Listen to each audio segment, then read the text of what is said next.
Subscribe करें और bell दबाएं ताकि कोई खबर रह न जाए।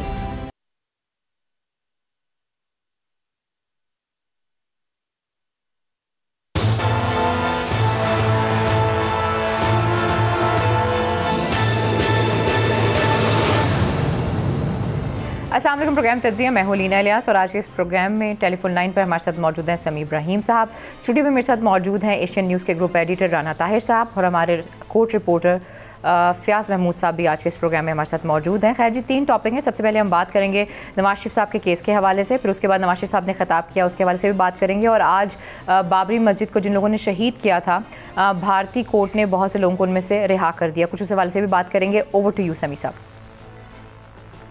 जी अलीना, एक तो सबसे पहले फ़याज़ साहब को बहुत बहुत मुबारकबाद और वेलकम, क्योंकि वो बाकायदा बोल का हिस्सा बन गए हैं और माशाल्लाह बहुत ज़बरदस्त वो कोर्ट रिपोर्टर हैं और हमें उम्मीद है कि बहुत अच्छी वो परफॉर्मेंस देंगे इंशाल्लाह। और आज वो कमरा अदालत में भी मौजूद थे, तो उनसे भी ज़रा मालूम करेंगे कि अंदर कोर्ट का माहौल क्या था। लेकिन जो चीज़ मैं सिर्फ आउटसाइड पे कहना चाहता हूँ कि आज जो बात कही है अदालत में, जो रिमार्क्स दिए हैं कि नवाज शरीफ साहब सूरत हाल को बहुत ज़बरदस्त तरीके से उन्होंने कोर्ट ने आज बयान किया कि अब नवाज शरीफ साहब हंस रहे होंगे कि पूरे निज़ाम को शिकस्त देकर मैं बाहर आ गया हूँ, और वो अब तकारीर कर रहे हैं, वहाँ पर पूरी अपनी एक्टिविटी जारी है। तो ये एक बहुत बड़ी बात उन्होंने कही है।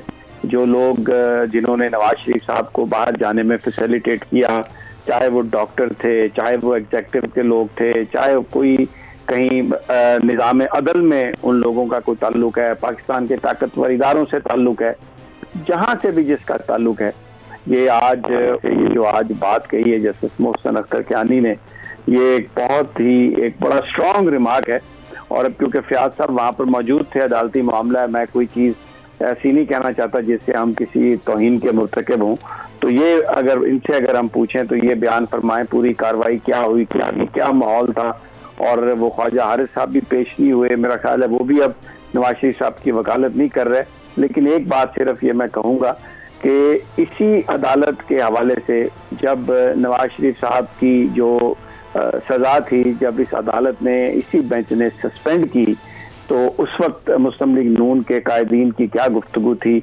और अब जो मरियम नवाज साहबा ने कहा कोर्ट्स के हवाले से, जो नवाज शरीफ साहब जो बात कर रहे हैं अपने बयानिए के हवाले से, अब जिस तरीके से ये कोर्ट्स पर इल्ज़ामात लगा रहे हैं, तो फ़याज़ साहब पहले ख्वाजा आसिफ साहब और एहसन इकबाल साहब की वो गुफ्तगू अगर हमारे पास मौजूद है, जो नवाज शरीफ साहब की जमानत यानी उनकी जो सज़ा जब सस्पेंड हुई थी, तो वो अगर सुनवा दें तो लोगों को ज़रा याद आ जाए कि अगर फैसला इनके अपने हक में हो तो ये अदालतों के बारे में क्या बात करते हैं, और अगर फैसला इनके खिलाफ हो तो फिर क्या बात करते हैं। जी समी साहब, पहले इस पे कमेंट करना चाहेंगे या जो आज कमरा अदालत में हो उस हवाले से बात करें?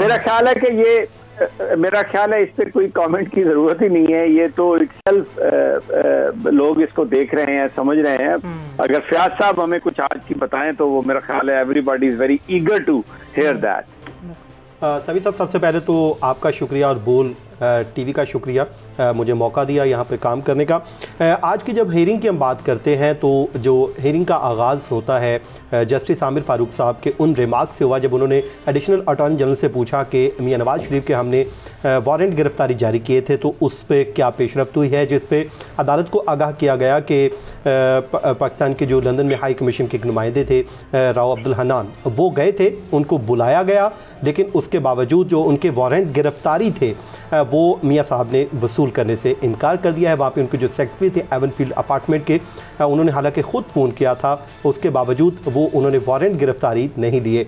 लेकिन जैसा कि आपने ख़ुद ही अपने इंट्रो में बताया कि जो सबसे इम्पोर्टेंट जो पॉइंट था जजेस की जानिब से जो रिमार्क्स थे वो सामने आए जब जस्टिस मोहसिन अख्तर कियानी साहब ने रिमार्क्स दिए। उन्होंने कहा कि मियाँ साहब वहाँ पर मौजूद हैं, लंदन में मौजूद हैं, और वो इस सिस्टम को, इस गवर्नमेंट को, इस पब्लिक को डिफीट करके वहाँ गए हैं, और इस वक्त वो वहाँ पर बैठकर इस सिस्टम पर हंस रहे होंगे, क्योंकि हमारे पास तो हज़ारों केसेस हैं जो ज़ेरे इल्तवा हैं, लेकिन हम ये वो प्रैक्टिस कर रहे हैं जिसमें हमें मालूम है कि मुल्ज़िम ने नहीं आना और वो बाहर बैठे हुए हैं और वो सब कुछ जानते हैं लेकिन हमने क्योंकि फेयर ट्रायल उनको देना है, उनका जो राइट है वो उनको देना है, तो हमें ये पूरी एक एक्सरसाइज करनी पड़ रही है, जो मियाँ साहब की वजह से वो लंदन में मौजूद हैं और वो नहीं आ रहे, बल्कि वो इस वक्त इस पूरे सिस्टम पर हंस रहे होंगे। अच्छा, यहाँ पर जब बात आगे चली तो जस्टिस मोहसिन आमिर फ़ारूक साहब के सामने से भी एक बड़े इंपॉर्टेंट रिमार्क्स आए जो आज हमने वहाँ से रिपोर्ट भी किए। उनका ये कहना था, जब ज़ाब्ता फ़ौजदारी की दफ़ा 87 की कार्रवाई के हवाले से जो नैब प्रोसिक्यूटर जहांज़ेब भरवाना साहब ने पढ़ के बताया कि अगर कोई एक्यूज़ पर्सन अपने आप को कंसील कर लेता है, वो रूपोश हो जाता है, तो उसके लिए क्या तरीक़ाकार है, तो हमें मियां नवाज़ शरीफ के केस में भी वही तरीक़ाकार अपनाना होगा। तो जिस पर बड़ा उन्होंने आमिर फ़ारूक साहब ने मुस्कुराते हुए कहा कि क्या वो वाकई रूपोश हो चुके हैं, वो तो पूरी कौम के साथ खिताब कर रहे हैं, क्या हम ये लिख सकते हैं। तो जिसके बाद अब अगली हेयरिंग के लिए जो ऑर्डर कर दिया, उन्होंने कहा कि हमने वो कोई भी ऐसा सुकम नहीं छोड़ेंगे जो बाद में जाके मुल्ज़िम कल को अगर वापस आता है तो ये आकर न कह दे कि मुझे पूरा जो फेयर ट्रायल का है वो मौका नहीं दिया गया। तो जिसके बाद अब राव अब्दुल हन्नान साहब के जो वीडियो लिंक के ज़रिए बयान रिकॉर्ड किया जाएगा, जिसमें वो पूरी अपनी स्टेटमेंट रिकॉर्ड करवाएंगे कि उनकी किस से बात हुई, एवन फील्ड जो अपार्टमेंट के सेक्रेटरी हैं वो कौन है, वो तमाम तर जो प्रोसीजर है वो तमाम तर अपना वो बयान रिकॉर्ड करवा देंगे। और साथ ही साथ पाकिस्तान फॉरेन ऑफिस के वो अफसर जो ब्रिटिश फॉरेन ऑफिस के साथ जो कॉरेस्पॉन्डेंस कर रहे थे, उनका भी बयान रिकॉर्ड किया जाएगा, वो तो इन पर्सन पेश होंगे। जबकि राव अब्दुल हन्नान साहब के लिए ये अहकामात हैं कि वो वीडियो लिंक के ज़रिए अपना बयान कलम बंद करवाएं। इस हवाले से नैब को नोटिस कर दिए गए हैं और उनको ये भी कहा गया है कि आप तमाम तर जो अरेंजमेंट्स हैं वो भी कंप्लीट करें, क्योंकि मेन जो फ्रीक हैं आप हैं, वो आपके वो अक्यूज़ हैं और वो बाहर जा चुके हैं। और वो जस्टिस मोहसिन अख्तर कैनी साहब आज भी गवर्नमेंट पे खासा वो उन्होंने वो किया, जैसे पिछली हेयरिंग में भी उन्होंने यही कहा था कि गवर्नमेंट ने भेजा था तो हम वापस क्यों बुलवाएं। तो अभी भी जो सूरत हाल है वो यही लग रही है। जैसे हमारी बाद में जो वहाँ पर ऑफिशियल्स मौजूद थे, उनसे यही पूछा कि मियां नवाज शरीफ को लाने का कोई प्रोसीजर है, तो उन्होंने कहा वो एक प्रोसीजर तो है, काउंटी जो कोर्ट है उनके ज़रिए वारंट होंगे, लेकिन वो मुमकिन नहीं लग रहा। तो देखते हैं। उन्होंने कहा कि इसके लिए जो कोशिशें हैं वो की जाएंगी, लेकिन अब वो जो ज़ाब्ता फ़ौजदारी की दफ़ा 87 की कार्रवाई है उसकी तरफ मामला बढ़ रहा है। जैसे ये बयानात रिकॉर्ड हो जाएंगे, वो रिकॉर्ड पे चीज़ें आ जाएंगी कि मियां नवाज शरीफ इस वक्त वहाँ पर मफरूर हो चुके हैं, वो रूपोश हो चुके हैं, और उसके साथ ही अदालत एक जजमेंट भी उन्होंने कहा कि हम लिखेंगे, ये तमाम तर जो हैपनिंग हो रही हैं हम इनको अपने ऑर्डर का हिस्सा बना देंगे, ताकि कल को मियां नवाज शरीफ वापस आते हैं तो वो इस चीज़ का फ़ायदा ना उठा सकें, ये ना कह सकें कि मुझे मौका नहीं दिया गया था। अब क्योंकि उन्हें बार बार वो कहते हैं कि हम उनको एक मौका दे रहे हैं कि वो आएँ, सरेंडर करें और उसके बाद वो अपना केस को लेकर आगे चलें। आज भी उनके जो वकला की टीम है वो तो मौजूद नहीं थे, लेकिन मुनव्वर इकबाल दुगल साहब जो मुआवन हैं ख्वाजा हारिस साहब के, वो बैठे ज़रूर हुए थे अगली नशिस्तों पे, लेकिन ना तो वो रोस्ट्रम पर आए ना ही उनको बुलाया गया, क्योंकि जो हमारे सोर्सेज हैं, कानूनी टीम है मियां नवाज शरीफ की, वो मियां नवाज शरीफ को पहले ही कन्वे कर चुके हैं कि क्योंकि तोशा खाना रेफरेंस में आपको पहले ही प्रोक्लेम ऑफेंडर डिक्लेयर किया जा चुका है, आप इश्तिहारी मुल्ज़िम है, तो अब आप अपने वो तमाम तर राइट खो चुके हैं कि अब आपको वो सुना नहीं जाएगा।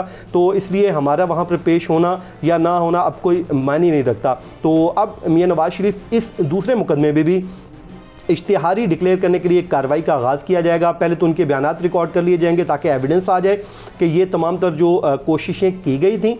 जैसे ही वो कार्रवाई मुकम्मल होगी तो फिर कोर्ट ज़ाब्ता फ़ौजदारी की दफ़ा 87 के तहत वो एक प्रोसीजर होता है जिसमें 1 मंथ एक टाइम होता है जिसमें इश्तिहार चस्पा किए जाते हैं, मुख्तलिफ़ जगहों पे अनाउंसमेंट की जाती है ताकि जो मुल्ज़िम है या कन्विक्टेड है मियां साहब इस केस में, तो वो पेश हो जाएँ, उनको बताया जाए कि फ़लाँ तारीख को कोर्ट के सामने पेश हो जाए। अगर वो नहीं होते तो फिर कोर्ट उनको डिक्लेयर कर देगी प्रोक्लेम ऑफेंडर। उसके बाद ज़ाब्ता फ़ौजदारी की दफ़ा 88 के तहत उनकी जो जायदाद जब्तगी का वो मरहला आन पहुँचेगा, और फिर वो भी एक लंबा प्रोसीजर है जिसमें क्योंकि इसमें इन्वेस्टिगेशन एजेंसी नैब है, तो वो उनकी जो डिटेल्स हैं प्रॉपर्टीज़ की, वो इमूवेबल हैं या मूवेबल हैं, तमाम डिटेल्स इकट्ठी करेंगे। उसके बाद उसको वो अदालत कुर्र करने के अहकाम जारी करेगी। लेकिन अभी उनको इश्तिहारी करार देने के लिए जो कार्रवाई है, हम ये कह सकते हैं कि वो आज एक तरह का आगाज़ हो गया है।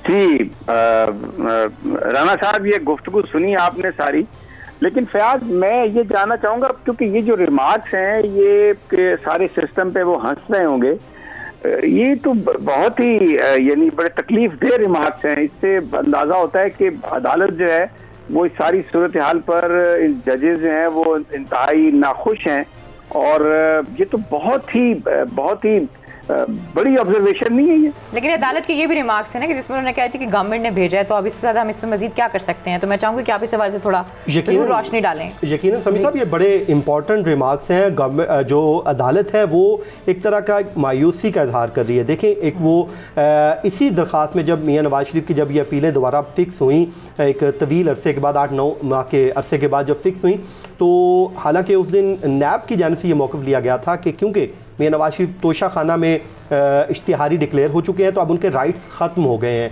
तो आप उनको इश्तिहारी डिक्लेयर कर दें। लेकिन कोर्ट ने एक मौका दिया, उन्होंने कहा कि देखें, आज हम आपको इश्तिहारी डिक्लेयर नहीं कर रहे, मियाँ साहब को एक मौका देते हैं कि वो खुद आएँ, आकर सरेंडर कर दें, ताकि कल को वो ये ना कहें। तो इस पर यकीनन कोर्ट की जानिब से बड़ा मायूसी का इजहार किया गया है कि हमने उनको उस वक्त जब उनकी बेल मंजूर की तो वो इसी बेस पे की कि वो बीमार हैं, उनको उस टाइम सीरियस नौइयत की बीमारी थी, क्योंकि मेडिकल बोर्ड भी बता रहे थे।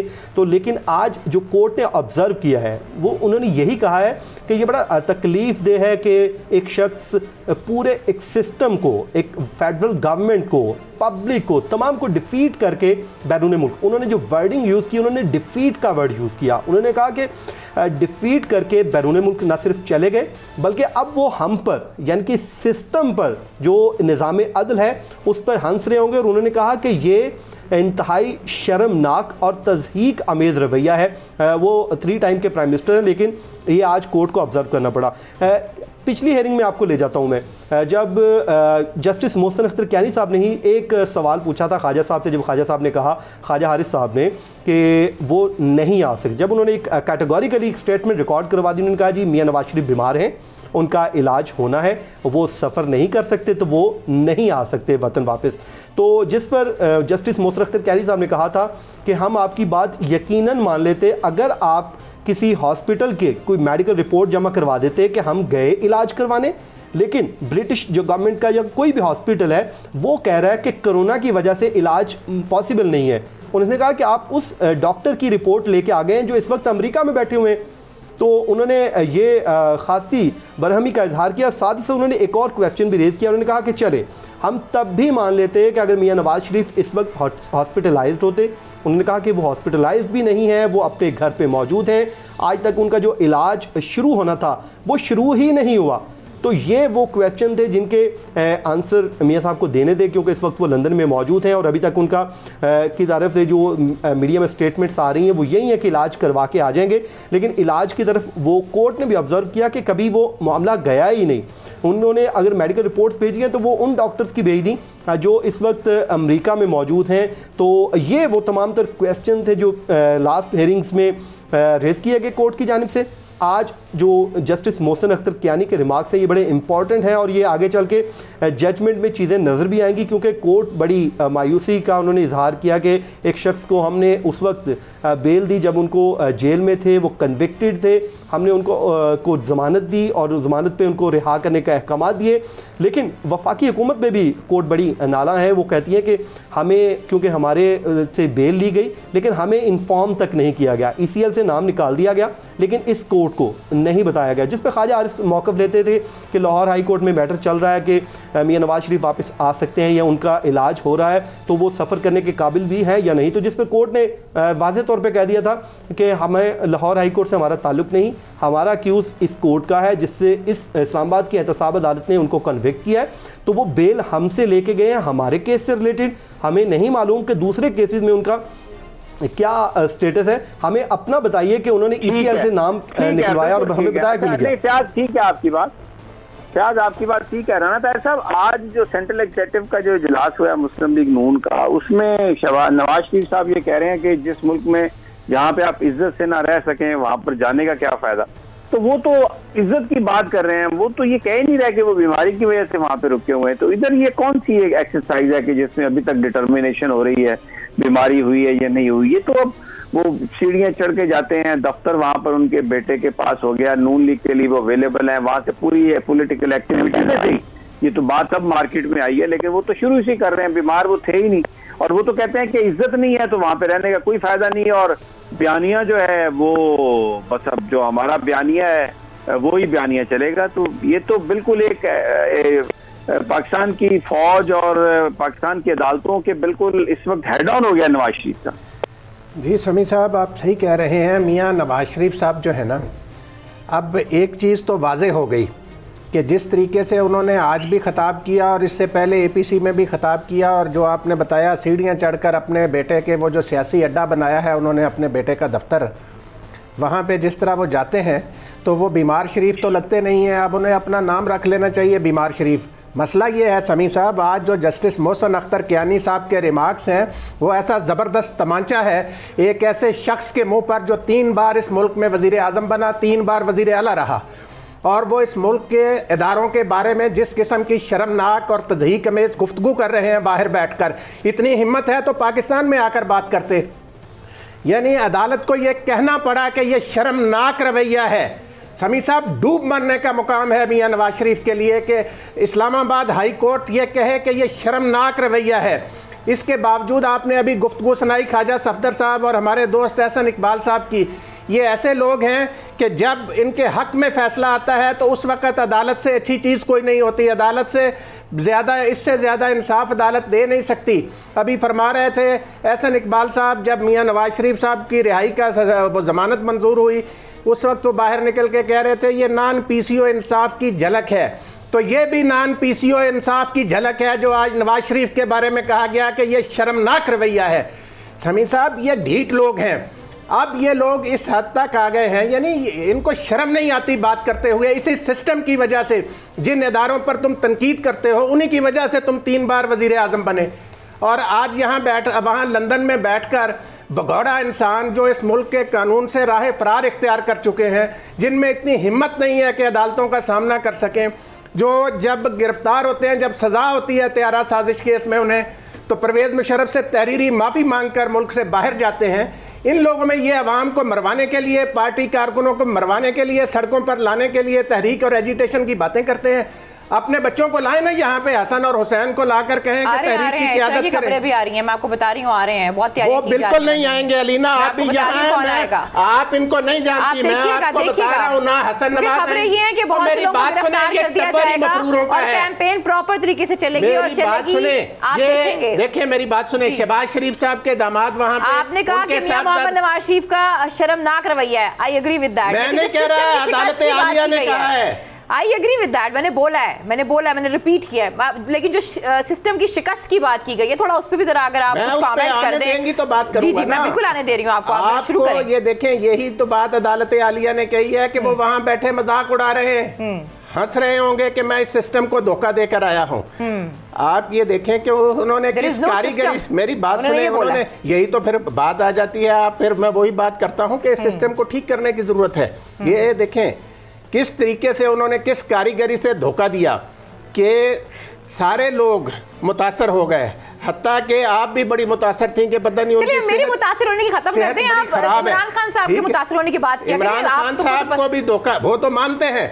आज भी आपने यास्मीन राशिद साहबा को नहीं सुना, वो कह रही थी कि हाँ जी उस वक्त उनकी तबीयत खराब थी। यास्मीन राशिद साहबा गायनेकोलॉजिस्ट है ना, वो कोई हार्ट की डॉक्टर तो नहीं। उनकी बात को जब उनको रिस्पांसिबिलिटी दी गई थी, मैं कैसे क्यों ना मानूं? मेरी बात सुने, बिल्कुल वो गायनेकोलॉजिस्ट, मेरी बात सुने, वो उस मेडिकल बोर्ड में नहीं थी, वो उस प्रोफेशन से ताल्लुक रखती हैं। प्रेस कॉन्फ्रेंस तो करती थी ना, मेरी बात तो सुने, बात सुने, वो मेडिकल बोर्ड में डॉक्टर कौन थे? फिर बात आ जाती है कि जो शख्स, मेरी बात सुने, ये वही डॉक्टर हैं जो इस सिस्टम पे मुसल्लत रहे नवाज शरीफ साहब। और यार आप सुने मेरी बात, देखें लड़ने की जरूरत नहीं है, आप आराम से भी आर्गुमेंट कर सकते हैं। मैं ये कह रहा हूँ कि जो मुस्लिम लीग नून का जो बयानिया है, जो नवाज शरीफ साहब ने कहा कि यही हमारा बयानिया है, और मरियम नवाज साहब आज उन्होंने उस अपनी CC मीटिंग में भी ये सब कुछ हुआ। पीपल्स पार्टी का जो आने वाला जो टाइम में जो उनका किरदार है वो भी बहुत अहम है, क्योंकि वो भी एक मुल्क की, ये इतलात मिल रही हैं कि उसमें जरदारी साहब की तरफ से या पीपल्स पार्टी की क़यादत ने ये कम्युनिकेट किया मुस्लिम लीग नून को कि वो ये जो उनका बयानिया है, इस बयानिए के साथ वो उनके साथ जदोजहद या वो जो सियासी स्ट्रगल जिसको कहते हैं उसमें वो शरीक नहीं होंगी, क्योंकि पाकिस्तान के इदारों को बुरा भला कहना पॉलिटिकल पर्पसेस के लिए पीपल्स पार्टी उससे मुत्तफिक नहीं है। तो अगर फिर नवाज शरीफ अगर तनहा है, मुस्लिम लीग नून तनहा है, और इन हालात में कि जबकि शहबाज शरीफ साहब अपनी दरखास्त जमानत खुद वापस लेने की बिना पर उन्होंने ये पसंद किया कि वहां पर ही बैठना पसंद है, क्योंकि बेहतर है, क्योंकि ये जो नवाज शरीफ साहब जिस रविश पर चल रहे हैं ये तो फौज के खिलाफ और अदलिया के खिलाफ। तो मुस्लिम लीग नून के अंदर एक तो दो चीजें हैं कि पीपल्स पार्टी क्या अब आगे चलकर पॉलिटिक्स क्या बनेगी, और क्या मुस्लिम लीग नून के अंदर भी बहुत सारे लोग हैं जो इस बयानिए से मुत्तफिक नहीं है। ये समी साहब, मुस्लिम लीग नून के अंदर बहुत से लोग, आप सही कह रहे हैं, इस बयानिए से मुत्तफिक नहीं है, और उसकी एक झलक नजर आई आपको कल जब 4 अरकान असम्बली खुलकर पहले वो मिलते थे लोग, लेकिन कल उन्होंने कहा कि हम उस्मान बुज़दार साहब की क़यादत पर एतमाद का इजहार करते हैं। तो इससे अंदाज़ा लगाएं कि ये किधर जा रही है मामला। ये लोग पसंद नहीं करते जो नवाज शरीफ साहब का बयानिया है। पीपल्स, आपने बिल्कुल सही इत्तला दी है कि पीपल्स पार्टी अपने आप को अब इनसे दूर कर रही है। ठीक, उनको समझ आ गई है कि ये मियां नवाज शरीफ लंदन में बैठकर हमें इस्तेमाल करना चाहते हैं। अच्छा, एक तो बात जो समी साहब ने की है बिल्कुल ऐसी ही बात है, लेकिन दूसरी बात राना साहब एक और आ रही है, मुझे ब्रेक लेना है, वो उसमें ये आ रही है नवाज शरीफ, आसिफ अली जरदारी साहब की और मरीम नवाज साहबा की का कोई टेलीफोनिक राब्ता भी हुआ है, जिसमें उन्होंने कहा कि आपका जो बयानिया है उसको थोड़ा नरम करें, उसको तब्दील ना करें, उसे थोड़ा नरम करें। खैर जी, मैं चाहूंगी कि आप लोग इस पर कॉमेंट करें, लेकिन प्रोग्राम में वक्त एक छोटी सी ब्रेक है। जब ब्रेक से वापस आते हैं इस पर मजीद बात करते हैं। Stay with us.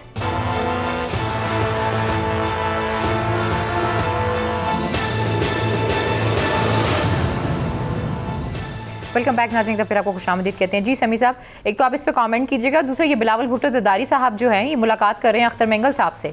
अब अख्तर मेंगल साहब तो काफ़ी नाराज़ भी रहे हैं, फिर आपके सामने ही है सारी सिचुएशन, तो ये किस हवाले से मुलाकात हो रही है? और वो बातचीत भी कर रहे हैं कि आप आएँ ज़रा तहरीक में साथ दें हमारा।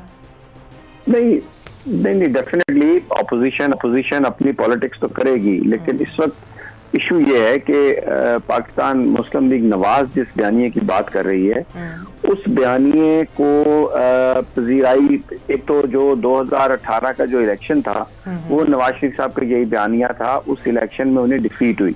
वो उस इलेक्शन को कहते हैं जी ये सिलेक्टेड इलेक्शन है, धांधली हुई और इज्जत से जहाँ पे नहीं रहा जा सकता। वो ये समझते हैं कि लोगों ने लोग उनके अपने और पाकिस्तान की फौज और अदालतों के खिलाफ है, लेकिन इलेक्शन धांधली से जीता गया। अब ऑपोजिशन की जो ये तहरीक है कि जिसमें गवर्नमेंट की परफॉर्मेंस पर क्रिटिसिज्म है, महंगाई के हवाले से बात है, अनएम्प्लॉयमेंट के हवाले से बात है, तरक्याती प्रोजेक्ट्स के हवाले से बात है, तो ये तो अलीना नॉर्मल चीजें हैं। ऑपोजिशन का यही काम है कि वो हुकूमत वक्त की जो खराबियां हैं उसकी निशानदेही करती है और एक अल्टरनेट सिस्टम ऑफ गवर्नमेंट या वो एक प्रोवाइड करते हैं क़यादत कि जनाब अगर हमारे पास हो ये हुकूमत तो हम ये कर लेंगे। बट इस वक्त जो बयानिया नवाज शरीफ साहब का है उसमें वो फंडामेंटल तब्दीली की बात कर रहे हैं। वो ये कहते हैं कि पाकिस्तान की फौज में जो फौज है वो सियासत में मुदाखलत करती है और अदलिया से अपनी मर्जी के फैसले करवाए जाते हैं।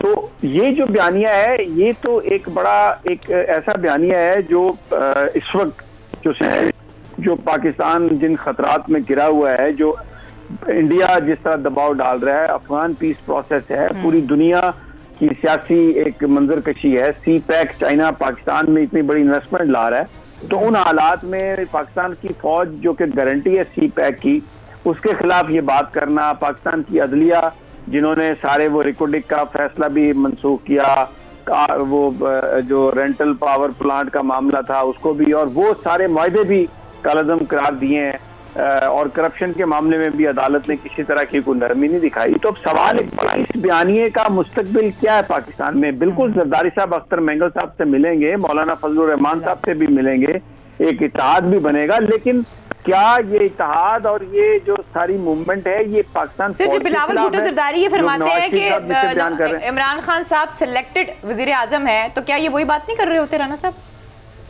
देखें, बिलावल भुट्टो के ये कहने से क्या फ़र्क पड़ता है? अच्छा, सही। आप मुझे ये बताएं कि 2 साल से ज़्यादा इस हुकूमत को आए हो गया। अगर उन्होंने सिलेक्शन करनी होती तो क्या सिंध में नहीं कर सकते थे? अगर इमरान खान को वो वज़ीर आज़म बना सकते थे तो सिंध से पीपल पार्टी को आउट नहीं कर सकते थे?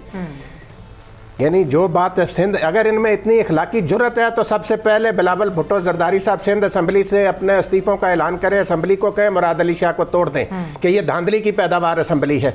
जहाँ तो इनका वज़ीर आला बन जाए वो इलेक्शन ठीक है, जहाँ पे इमरान खान वज़ीर आज़म बन जाए वो इलेक्शन सिलेक्टेड है। यानी अजीब व गरीब किस्म के ये लोग हैं।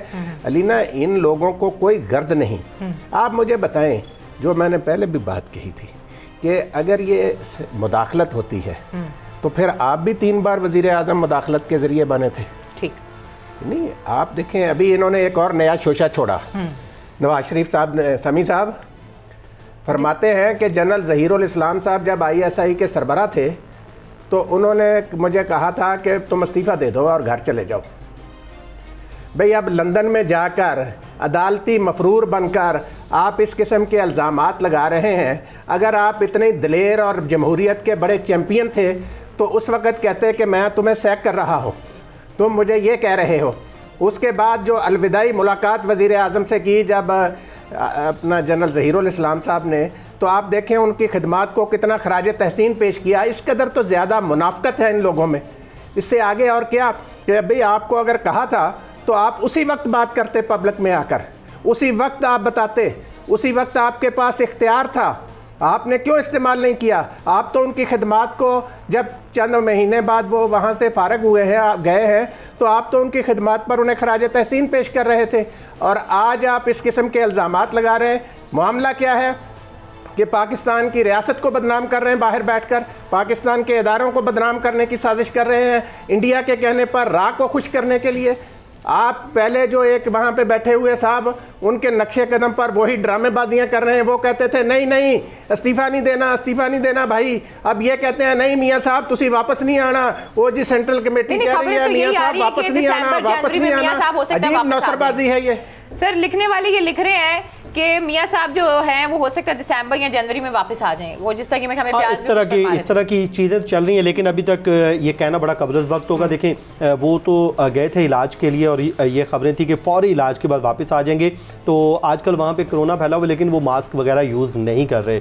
तो बज़ाहिर तो जो उनके क्लोज़ जो उनके लोग हैं लंदन में मौजूद हैं, अब वो ये समझते हैं कि शायद जनवरी तक, उनको एक ख्याल है कि उस टाइम तक जो हमारी तहरीक है, मूवमेंट है, वो पीक पकड़ेगी और मियाँ साहब आके उसका हिस्सा बन जाएंगे। का स्टेज सेट होगा, वहाँ जाके तो देखते हैं। अब ये तो कहना कबल वक्त होगा कि जनवरी में वो आते हैं या दिसंबर के एंड पे आते हैं नहीं, लेकिन उनके जो क्लोज जो लोग हैं वो इस तरह की खबरें छाप भी रहे हैं और बातें भी कर रहे हैं। नहीं देखिए, अब वो बिल्कुल वो जिस वक्त चाहें वो आ सकते हैं, लेकिन अब जो सिचुएशन बनी है, जिस तरीके से अदालत के जो रिमार्क्स आ रहे हैं, जिस तरीके से उन्होंने पूरे सिस्टम को ये बताया कि वो बीमार हैं और फिर बुरी तरह एक्सपोज हुए कि उनकी बीमारी बिल्कुल तौर पर ऐसी नहीं है कि कोई मोहलक बीमारी है और उन्हें वहाँ पर रहने की ज़रूरत है। वो वहाँ पर तकारीर कर रहे हैं, वहाँ पर घूम फिर रहे हैं बड़े आराम से, और यहाँ तक जो हम बात कर रहे हैं कि अदालत ने कह दिया कि जनाब ऐसा लग, वो तो शायद हंस रहे हो, पूरे सिस्टम को डिफीट करके गए। तो जब वो वापस आएंगे तो फिर हालात वैसे नहीं होंगे। अदालतों ने उन्हें बहुत रिलीफ दिया, लेकिन अब जो कोर्ट्स हैं दे आर आल्सो माइंडफुल कि लोग ये सवाल हो रहे हैं, लोग ये बातें कर रहे हैं कि आम आदमी को तो इस तरह रिलीफ नहीं मिलता।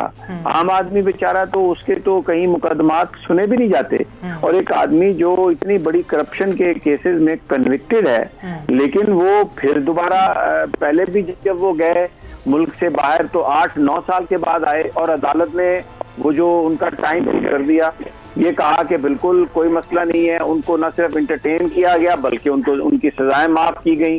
वो हुदैबिया पेपर मिल का केस था, वो उसको टाइम बार वो कह के, हालांकि सुप्रीम कोर्ट का ऑर्डर था, लेकिन फिर इसके बावजूद उसको बंद कर दिया गया। तो ये जो इस तरह का सिलेक्टेड रिलीफ मिला है इनको, नवाज शरीफ साहब को, और अब जो अदालतों के रिमार्क्स आ रहे हैं, तो उसके बाद अगर वो आते हैं, दिसंबर में आए, नवंबर में आए या जनवरी में आए, तो मुझे नहीं लगता कि फिर वो उनको अदालतें उसी तरह काइंड मिलेंगी, क्योंकि अगर सिस्टम पर वो हंस रहे हैं और सिस्टम का मजाक उड़ाया जा रहा है, तो अदालतों में भी जो जजेस हैं हमारे, वो बड़े इंटेग्रिटी वाले लोग हैं, और एक गुड फेथ में अगर उन्होंने इलाज के लिए किसी को बाहर भेजा था, ये समझते हुए डॉक्यूमेंट्स पर बिलीव कि वो शख्स बीमार है, लेकिन अब जाके पता चला कि उन्होंने तो पूरे निज़ाम को धोखा दे दिया है, तो फिर उनकी क्रेडिबिलिटी, उनके मुकदमात का फैसला, उनका वो सारा जो आने वाला जो वक्त है, उसमें मुझे नहीं लगता कि वो यहाँ पर इस सिस्टम को इतना वो काइंड होगा उनके लिए या इतना मर्सीफुल होगा। अच्छा राना साहब, बात ये है कि ये इतने बड़े ड्रामेबाजी करते हैं। आपको याद है कि सुप्रीम कोर्ट के साबिक चीफ जस्टिस आसिफ सईद खान खोसा साहब की सरबराही में बेंच ने इजाज़त दी थी 6 हफ्ते के लिए कि आप अपना इलाज करा लें। उस 6 हफ्तों में भी ये एक दिन यहाँ पाकिस्तान में हत्ता कि ये शरीफ मेडिकल कॉम्प्लेक्स में भी दाखिल नहीं हुए। तो ये बीमारी का जो जिस तरीके से बीमारी को गलत रंग देकर ये रिलीफ हासिल करने की कोशिश करते हैं, ये काफ़ी दफ़ा अब तो देखें अदालत आलिया ये कहने पर मजबूर हो गई कि ये अवाम को, हुकूमत को, सिस्टम को धोखा देकर गए हैं। तो इससे आगे समी साहब और क्या बात रह जाती? चलिए ठीक है, मुझे ब्रेक खत्म नहीं होती ना। जी नहीं, बात यहाँ पर खत्म नहीं होती ना कि धोखा दे के चलेगा सिस्टम को। अब आगे की बात करें ना, जिसने धोखा दिया, कैसे धोखा हुआ, कौन कौन शरीक था, क्या उनकी कोई सजा जजा है? गुफ्तगू तो बहुत हो गई, बिल्कुल ठीक बात की, ऐसा हो गया, ऐसा हो गया, हर कोई कर रहा है, लेकिन अब सजा जजा भी होगी कि नहीं? अच्छा, बिल्कुल बड़ी इंपॉर्टेंट बात ये है कि भाई पता चल पाएगा कि आखिर ये सब कुछ कैसे हो गया, को उन्होंने शिकस्त दी है, आखिर उस सिस्टम में जो लोग शामिल थे उन्होंने ऐसा कैसे होने दिया। और इसके साथ साथ समी साहब, मैंने एक आज उनका पूरा खिताब सुना है, उस खिताब में जो मुझे एक तासुर आया वो ये आया कि शायद आने वाले दिनों में जो एंटी जुडिशरी है, कुछ इस तरह की कैंपेन या तहरीक चलाई जाए। मैं चाहूँगी कि आप इस पर जरूर कमेंट करें, लेकिन प्रोग्राम में वक्त एक छोटी सी ब्रेक है, जब ब्रेक से वापस आते हैं तो इस पर बात करते हैं। Stay with us.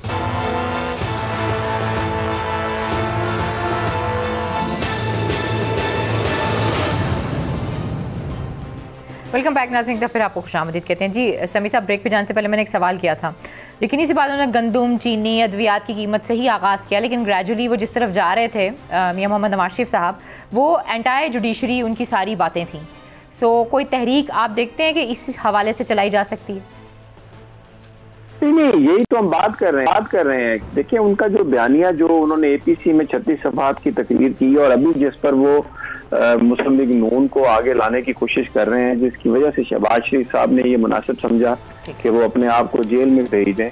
आज उन्होंने बड़ा, उनको भी, शहबाज साहब को भी बड़ा सैल्यूट पेश किया और कहा, उनकी बेटी ने तो उनका सत्यानाश कर दिया प्रेस कॉन्फ्रेंस करके, जिसमें उन्होंने ये कहा कि इनकी तो अपनी है कि और कोई बयानिए का बोझ नहीं उठा सकता, और शहबाज शरीफ साहब की अपनी एक सोच है, मफामत की सोच है। नवाज शरीफ साहब की सोच तो बिल्कुल उससे मुख्तलिफ मकसद पर मबनी गुफ्तगू कर रहे थे कि शहबाज शरीफ साहब को सैल्यूट कर रहे थे। देखिए, ये वो पाकिस्तान की अदलिया और पाकिस्तान की फौज के खिलाफ एक कैंपेन चला रहे हैं, और इसके मैं ये नहीं कहता कि कोई गद्दार है या मुहिब वतन है, लेकिन इस वक्त जो लोग पाकिस्तान की फौज को गालियां निकाल रहे हैं, जो पाकिस्तान की अदलिया को गालियां निकाल रहे हैं, वो प्रो इंडिया लोग हैं। वो लोग हैं जो बिल्कुल पाकिस्तान में इस सिस्टम को, पाकिस्तान की फौज की ताकत को खत्म करना चाहते हैं, ताकि वो पाकिस्तान को अपने उसको काबू में। देखें ना, मुसलमानों के साथ रवैया भारत का क्या है। उनकी अदालतों ने आज जो बाबरी मस्जिद का, वो इतनी इंपॉर्टेंट एक डेवलपमेंट है कि भारतीय जनता पार्टी के वो लॉ मेकर जो उसमें मुलविस थे, उनको आज उन्होंने बरी कर दिया और कहा कि जी इसका एविडेंस नहीं मिलता कि उनको हम कनेक्ट किया करें। वहां पर हालांकि इलाहाबाद हाई कोर्ट ने कहा था कि ये इसको आप 3 हिस्सों में इसको तकसीम कर दें, लेकिन इंडियन सुप्रीम कोर्ट के 5 मेंबर बेंच ने बाबरी मस्जिद को मंदिर बनाने का फैसला कर दिया और ये कहा कि जी आप मुसलमानों को एक और जगह दे दें मस्जिद बनाने के लिए। तो जो वहां पर सलूक हो रहा है, जो डिस्क्रिमिनेशन हो रही है, ये इन चीजों का तमाम का आपस में ताल्लुक है।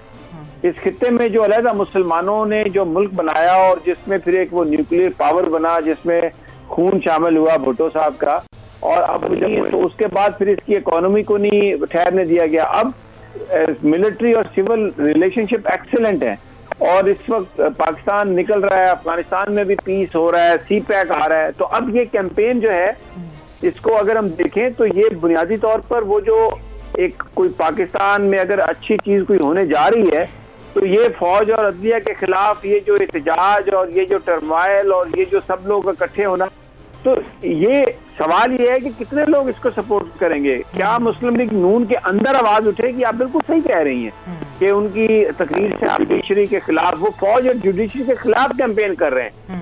तो अब मुझे सवाल ये है कि कितने लोग उनकी अपनी जमात में उनके साथ खड़े होंगे, और क्या शहबाज शरीफ साहब जो अभी अंदर चले गए हैं ये समझ के कि ठीक है मैं अंदर ही रहता हूँ, मैं इस वक्त बाहर नहीं आता क्योंकि मैं तो प्रो एस्टेब्लिशमेंट हूँ, क्या ये एक आपस में कोई मिलके गेम हो रही है कि अच्छा अब नवाज शरीफ साहब ट्राई कर लें कि अगर वो कैरेट एंड स्टिक अप्रोच के अगर वो कोई कैंपेन चलाते हैं और वो कोई ऐसा कोई एहतजाज करने में कामयाब हो जाते हैं जिस पर वो एस्टेब्लिशमेंट को गुफ्तगू पर मजबूर करते हैं, तो फिर शहबाज शरीफ साहब सामने आ जाएं गुफ्तगू के लिए? क्या ये कोई ऐसी गेम है?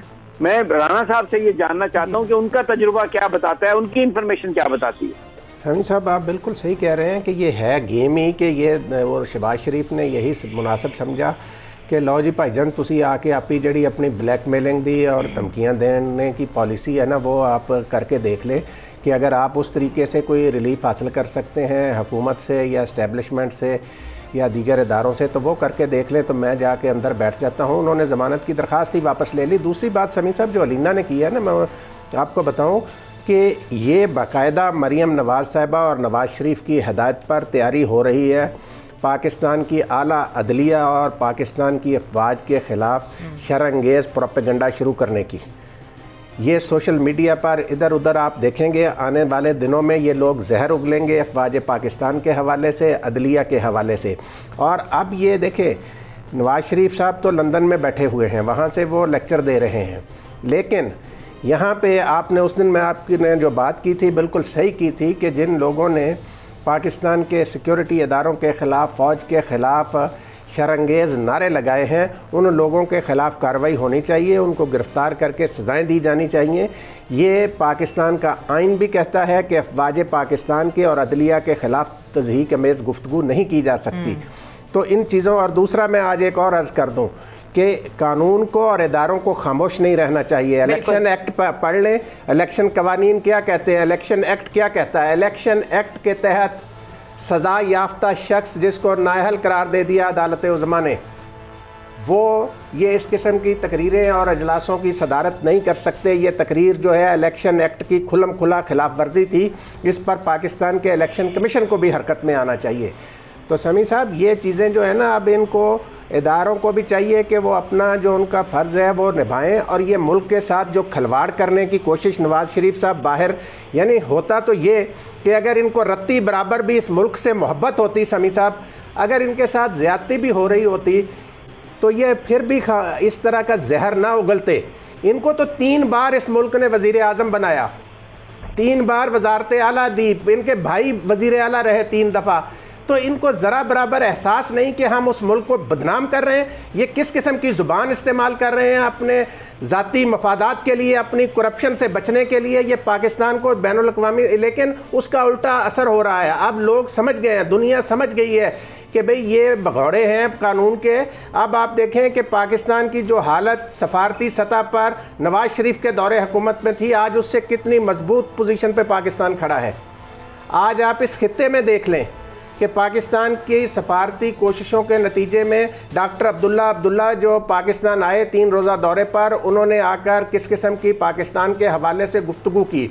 ईरान से इंडिया का बिस्तर बोरिया गोल हो गया, अफ़गानिस्तान से गोल हो गया। तो ये सारी पाकिस्तान की मौजूदा सियासी और अस्करी क़यादत की कामयाबियाँ हैं। तो इस वजह से ये नवाज़ शरीफ साहब बजाय इसके कि वो इस पर खुश हों कि हमारे मुल्क का निज़ाम सही हो रहा है, वो बाहर बह के मजाक उड़ा रहे हैं, साजिशें कर रहे हैं। जी समीर साहब, ये अलीना इसमें एक पॉइंट जो है ना मैं थोड़ा एम्फसाइज करूंगा कि जो बाबरी मस्जिद में जिस तरह मुसलमानों के साथ हुआ और फिर भारत के अंदर जिस तरह जो उनका सिटीजन एक्ट है उसमें अमेंडमेंट की गई, कश्मीर में जो सलूक हुआ, अगर आप उन सारी चीज़ों को अपने जहन में रखें और फिर जिस तरह रोहिंग्या मुसलमानों के साथ जो प्रॉब्लम है, तो आपको समझ आएगी कि ये जो कैंपेन है जो पाकिस्तान की फौज और पाकिस्तान की अदलिया के खिलाफ जो अगर कैंपेन चलाई जाती है, तो इसका मकसद सवाए इसके कि पाकिस्तान में अगर कोई फॉरेन इन्वेस्टमेंट आ रही है, सवाए इसके कि ये जो CPEC का प्रोजेक्ट है ये मुतासर हो, इसका और कोई नतीजा नहीं निकलेगा। और ये बहुत बड़े चैलेंजेस हैं पाकिस्तान के लिए इस वक्त जो सारी सूरत हाल बनी हुई है। और इसमें अगर अब ये एक बड़ा एक इम्तिहान है मुस्लिम लीग नून के जो MNAs हैं, MPAs हैं, उनके जो वर्कर्स हैं, इसमें कोई शक नहीं कि उनको अपने कायद से बड़ी मोहब्बत है। और इसमें भी कोई शक नहीं कि मीडिया ने एक ऐसा बयानिया बनाया, कंफ्यूजन क्रिएट किया, चीजों को बिल्कुल क्लैरिटी के साथ नहीं उन्होंने बयान किया। But it is a test, ये तमाम लोगों का टेस्ट है जो मुस्लिम लीग ठीक है। सर प्रोग्राम का वक्त जो है ना ऑलमोस्ट जो है वो खत्म। मेरी ख्वाहिश थी कि मैं आपसे एक और सवाल करती, वही सवाल ये था कि नवाज शरीफ साहब हों या मरियम साहिबा हों, मरियम साहिबा 1000 दफ़ा ये खुद भी कह चुकी हैं और बार बार कह चुकी हैं कि जी मुझे मीडिया पे कवरेज नहीं दी जाती रही। इसी तरह मियां मोहम्मद नवाज शरीफ साहब कितने महीने खामोश रहे, फिर अचानक से ये दोनों मुतहरिक हो जाते हैं। आखिर इनको इतनी लिबर्टी दी क्यों जा रही है? ये एक बहुत बड़ा सवाल है। मैं चाहूँगी कि इंशाल्लाह जब हम नेक्स्ट प्रोग्राम करें तो आप इसका ज़रूर जवाब दें। लेकिन आज के इस प्रोग्राम से हम सबको इजाज़त दीजिए। अपना बहुत ख्याल रखिए। अल्लाह के बाद